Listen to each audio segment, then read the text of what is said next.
We continue with this session. Well, it's the one presentation session before the coffee break. With a presentation about hyponymy subtypes in knowledge patterns by Juan Carlos Gil Berrozpe. Is that approximately complicated right? name. Pilar, who is also in the audience, right? And Pamela Faber from the University of Granada. Please. Thank you. So, good morning, everyone. I'm Juan Carlos Gil Berrozpe, and I'm today speaking on behalf of my colleagues Pilar León-Araúz, who is also in the public, and Pamela Faber, who couldn't make it to the conference, unfortunately. We belong to the Lexicon research group, and this presentation is focused on a specification of hyponymy subtypes and hyponymic knowledge patterns through a corpus-based study. So here's the table of contents, and this presentation will include a general introduction to the topic, the materials and methods, the results and discussion, and finally, the conclusion. In the introduction, we're going to see the background of this research and its objectives. So first of all, the main topic of our current research is hyponymy refinement. Hyponymy is the semantic relation between a generic concept and a specific concept. It is crucial in terminology since it is the cornerstone of taxonomies and concept hierarchies, and because it also entails categorization and property inheritance. However, hyponymy is also characterized by a variety of nuances and dimensions that should be further exploited. In this line, previous work includes a pilot study that was carried out to determine if it was possible or not to decompose the generic-specific relation into subtypes in ecolexicon, which is a terminological knowledge based on the environmental science. The ecolexicon English corpus was uploaded to Sketch Engine, a powerful corpus analysis tool that you may all know, and this process required the reconstruction of two taxonomies. The taxonomies of an entity, which was rock, and a process which is erosion. And the results of this pilot study indicated that hyponymy subtypes tend to be related to the semantic category of each concept. So now the current work introduces the preliminary results of a new study on hyponymy subtypes that includes concepts belonging to a wider range of semantic categories like activities, chemical elements, landforms, and so on, and which also analyzes the knowledge patterns used to extract hyponymic relations. Therefore, the main objective was to identify through corpus analysis the behavior of hyponymic relations in the environmental domain with regard to concept nature, and this required exploring two different correlations: the correlation between hyponymic knowledge patterns and semantic categories, and the correlation between hyponymy subtypes and semantic categories as well. But what's ecolexicon? So it's a multidimensional and dynamic terminological knowledge base on environmental science, which is based on the theoretical premises of frame-based terminology. Its main objective is user knowledge acquisition through the display of conceptual, linguistic, and graphical information. This resource is fully available in both English and Spanish, although 5 more languages, which are German, Modern Greek, Russian, French, and Dutch, are currently being implemented. To date, its database contains over 3,600 concepts and over 20,200 terms, and it is publicly available at ecolexicon.ugr.es, so check it out. The practical application of contemporary terminology theories has led to the development of comprehensive knowledge resources like ecolexicon. And one of the key elements of these type of resources is the display of conceptual or semantic relations, which are cognitive links that describe any kind of interaction between concepts and which result in the creation of wider conceptual systems. Traditionally, these conceptual relations have been classified as hierarchical or non-hierarchical, though they can be further specified. And of all these relations, our research is focused on hyponymy. However, hyponymic relations are complex to describe since hyponym pairs can be analyzed from multiple perspectives. So for example, they can be decomposed into subtypes, or hyponyms can be described using different facets or microsenses. And in our case, we decided to focus on the specification of hyponymy through its decomposition into subtypes. And to conclude with this part of the presentation, one of the most recent approaches to the study of conceptual relations, and in particular hyponymy, is corpus analysis. This method has traditionally been used to find terms in large corpora and to extract their syntactic and semantic information. However, there has been now corpus analysis is also used as a means to identify knowledge patterns that codify semantic relation between terms in knowledge-rich contexts, and consequently, much attention is currently placed on the development of semi-automatized procedures for extracting relevant knowledge-rich contexts and for extracting hyponymic information. We're now going to see the materials and methods of this work. So the main material of this research was the Ecolexicon English corpus, made of almost 70 million words, which was uploaded to Sketch Engine.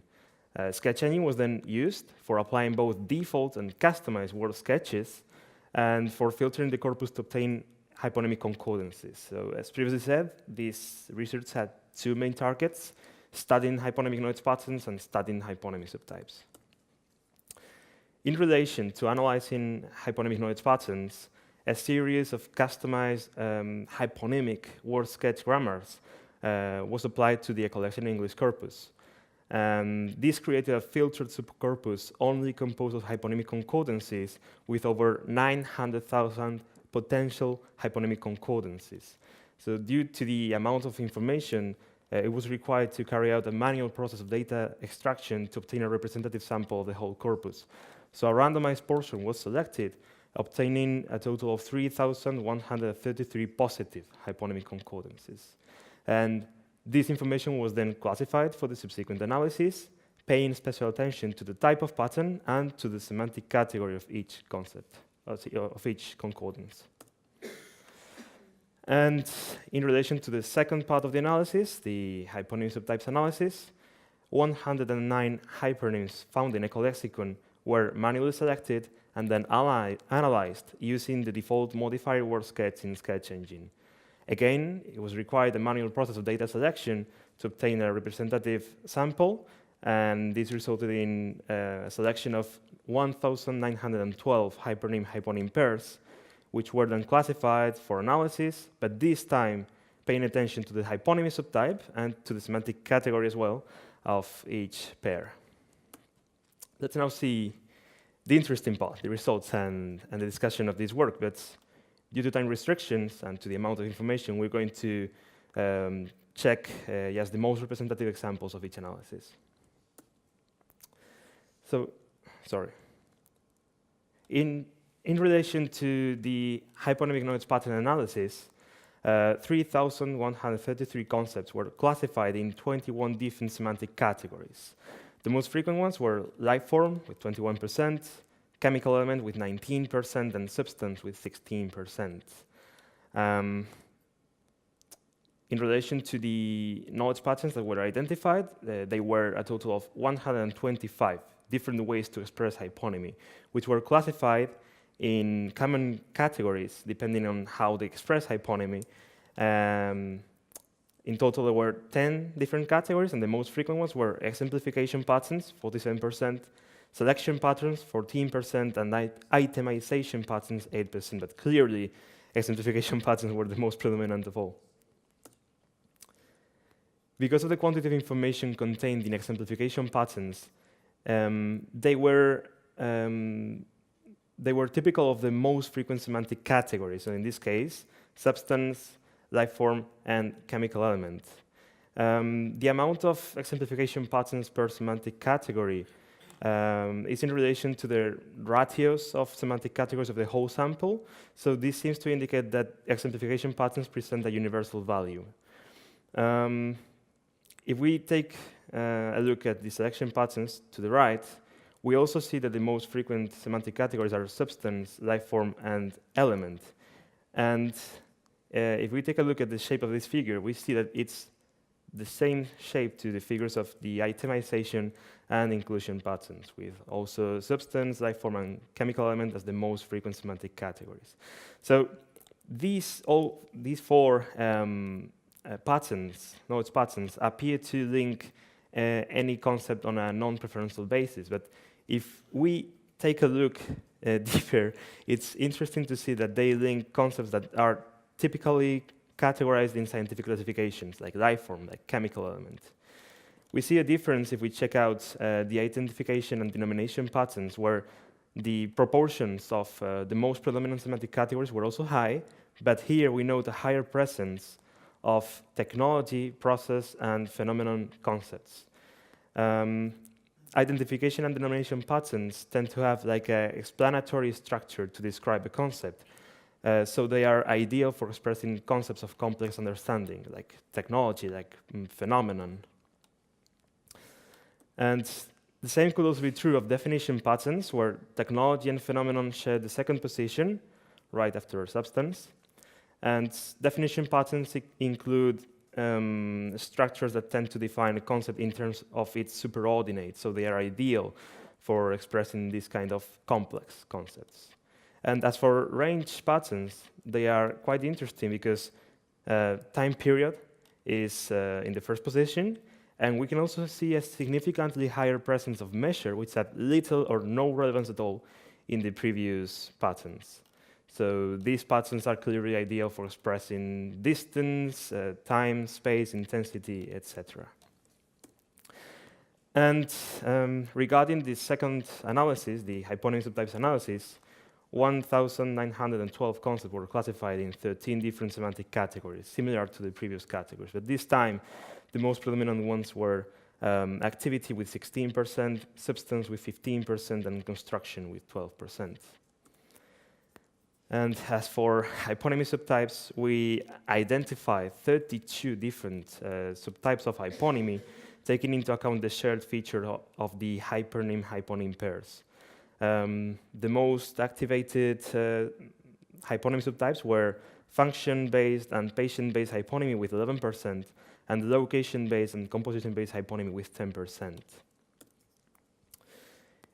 In both patient-based and method-based hyponymy, we see that the only appearing semantic categories refer to process-related semantic categories. These are activity, general process, phenomenon, and change of state. So these two subtypes are exclusive to processes.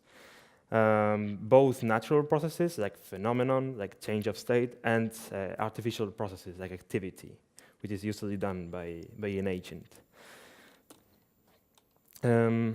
As for agent-based and result-based hyponymy, they also, in this case, the most frequently activated semantic categories were also process-related semantic categories, like activity, process, and phenomenon. In contrast, in the case of composition-based and location-based hyponymy, we see that the most frequently activated semantic categories are entity-related. In the case of composition-based hyponymy, we find that the most predominant semantic categories refer to both natural entities, like substance, like chemical element, and artificial entities, like construction. And in the case of location-based hyponymy, it's more the same. We have natural entities like substance, mass of matter, landform, and artificial entities like construction. In the case of function-based and technology-based hyponymy, we see that they are mainly related to artificial entities. In the case of function-based hyponymy and also technology-based hyponymy, they are all in this case artificial entities: instrument, vehicle, and construction. And opposed to this, in the case of time-based hyponymy and state-based hyponymy, they mainly related to natural entities. In time-based hyponymy, we see both natural processes like phenomenon or movement of matter, and natural entities like substance or mass of matter. And state-based hyponymy was completely exclusive to natural entities. And finally, let's see the conclusion.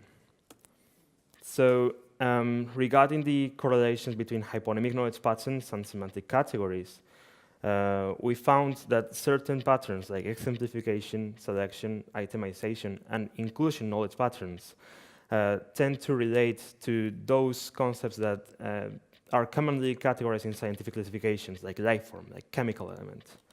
Other patterns, like identification, denomination, and definition, are usually referring to concepts that need an explanatory structure to be defined or described, like phenomenon, process, or technology. And in the case of range patterns, they are ideal for expressing those concepts belonging to the semantic categories of time period or measure. And as for the correlation between hyponymy subtypes and semantic categories, we found two big differences. So on the one hand, we have certain hyponymy subtypes that tend to be related to referring to process-related concepts like agent, patient, result, method, and degree-based hyponymy, whereas other hyponymy subtypes are attributed to entity-related concepts like composition, technology, function-based hyponymy. And on the other hand, we have certain hyponymy subtypes that are mainly linking natural concepts like origin, state, and time-based hyponymy, while other subtypes of hyponymy mainly correlate artificial concepts like function, technology, or weight-based hyponymy. So to conclude, these preliminary results open the door to further studies on hyponymy in both environmental science and more domains. As future work, we plan to revise the customized hyponymic word sketch grammars, to improve them, and then to analyze the entire ecolexicon English corpus, not just a sample. Another interesting phenomenon to be explored in the future is a third correlation, which would be the correlation between hyponymic knowledge patterns and hyponymy subtypes. And in the end, this will hopefully help us to specify a more accurate set of hyponymic relations to be implemented subsequently in a terminological knowledge base. So thank you very much for your attention.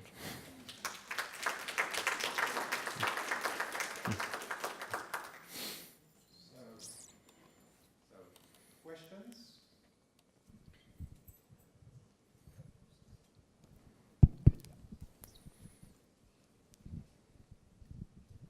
Thank you. That was really interesting and seems very useful. I think, I mean, it seems very useful, but I'm also curious about how you think the findings from this will be represented in ecolexicon. Yeah. So in the past, for example, we also worked with meronymy. Meronymy originally was only one relation, part of. Hyponymy currently is only one relation, type of. So meronymy was decomposed into 6 subtypes. So takes place in, part of as material, part of as a component of a whole thing. And in this case, our final objective is to establish a definite set of hyponymy subtypes. So we have to determine how big that should be for the user to be useful, and then take that single hyponymic relation, type of, and decompose it into many different relations. Let's say type of based on formation, type of based on function, type of based on state, for example. So that's the next step in this research, actually. So thank you very much for your question.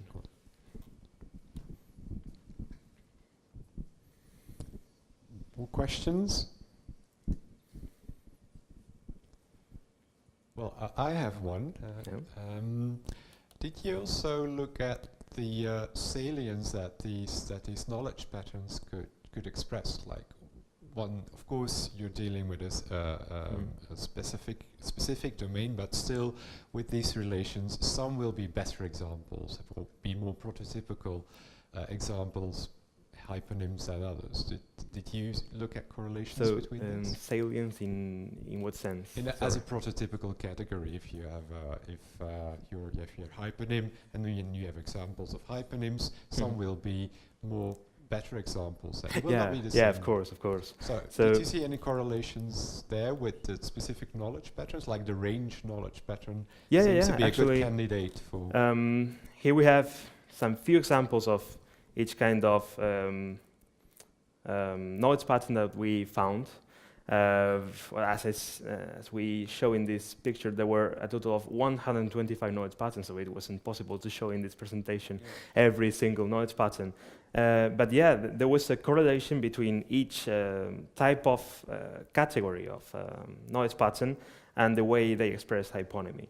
So in the case of range patterns, perhaps it's the most clear ones. So they say the hypernym. So they say it was mainly related to time, for example. Let's say time ranging from month to year. So or temperature ranging from. That's not a good example. Definition patterns. They they have the hyponym and then colon a type of hyper. So, for example. Sedimentary rock is a type of rock in terms of definition. So they do have a specific structure, and what we did was to check out the whole corpus, all the kinds of knowledge patterns contained in the grammars that we created previously to this research, and then try to find common features in them, just to classify them in different categories so that it could be more informative for to be shown or to be analyzed in statistics and etc. So there are correlations. Sometimes it's just a comma that differences a pattern, but in other cases it's more clear. In the case of denomination patterns, in this case, on the right, a type of hyper called hypo. A type of hyper known as hypo. So what changes there is the verb, called, known, denominated, etc. Yeah, So whatever. Yes. yeah, sorry. Thank you. Maybe I just wanted to clarify that this is the next step we're going to follow, as in seeing the correlation between the specificity of the pattern and the stability of the pair, of the related pair, because there are patterns that tend to relate a concept with a grandparent, and other patterns tend to relate closer concepts. So yeah, the degree of granularity and stability is also correlated to that, but we have to check that. Okay, then no more questions. I think it's time for coffee. Let's thank the speaker. Thank you. Oh, no.